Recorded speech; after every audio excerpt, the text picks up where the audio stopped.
नमस्कार, आप देख रहे हैं बीएनएम टीवी और मैं हूं यशवंत श्रीवास्तव। विदेश मंत्री एस जयशंकर ने म्यूनिख सुरक्षा सम्मेलन के दौरान जर्मनी, कनाडा, फ्रांस और चेक गणराज्य सहित कई देशों के नेताओं से द्विपक्षीय मुलाकात की। इस दौरान उनके बीच क्षेत्रीय तथा वैश्विक मुद्दों पर चर्चा हुई। विदेश मंत्री 13 से 15 फरवरी तक आयोजित हो रहे म्यूनिख सिक्योरिटी कॉन्फ्रेंस में हिस्सा लेंगे। विदेश मंत्री ने जर्मनी के विदेश मंत्री के साथ बैठक को सार्थक बताया।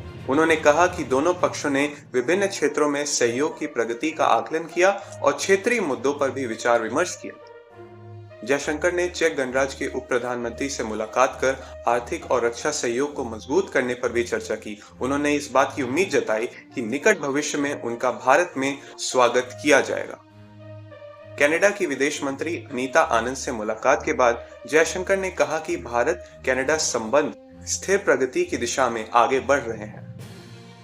विदेश मंत्री ने म्यूनिख सुरक्षा सम्मेलन के दौरान G7 देशों के विदेश मंत्रियों से भी बातचीत की। उन्होंने संयुक्त राष्ट्र सुरक्षा परिषद में सार्थक सुधारों सहित संयुक्त राष्ट्र के एजेंडे के प्रति भारत का समर्थन दोहराया। साथ ही समुद्री संचार मार्गों की सुरक्षा, बंदरगाह सुरक्षा को मजबूत करने और पनडुब्बी अवसंरचना में योगदान देने में देश की भूमिका पर भी बल दिया। विदेश मंत्री ने कहा कि बातचीत से भारत और G7 देशों के बीच कई समानताओं और साझा हितों का पता चलता है। म्यूनिख सम्मेलन की शुरुआत जयशंकर ने दिल्ली डिसाइडेड मैपिंग इंडिया की पॉलिसी विषय पर आयोजित एक गोलमेज चर्चा से किया। उन्होंने बहुध्रुवीय वैश्विक व्यवस्था में भारत की फुर्तीली और गतिशील विदेश नीति की अहमियत को रेखांकित किया।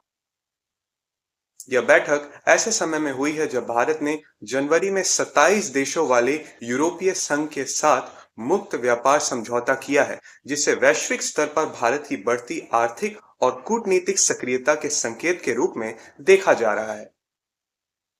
इसी खबर के साथ मुझे दीजिए इजाजत। नमस्कार।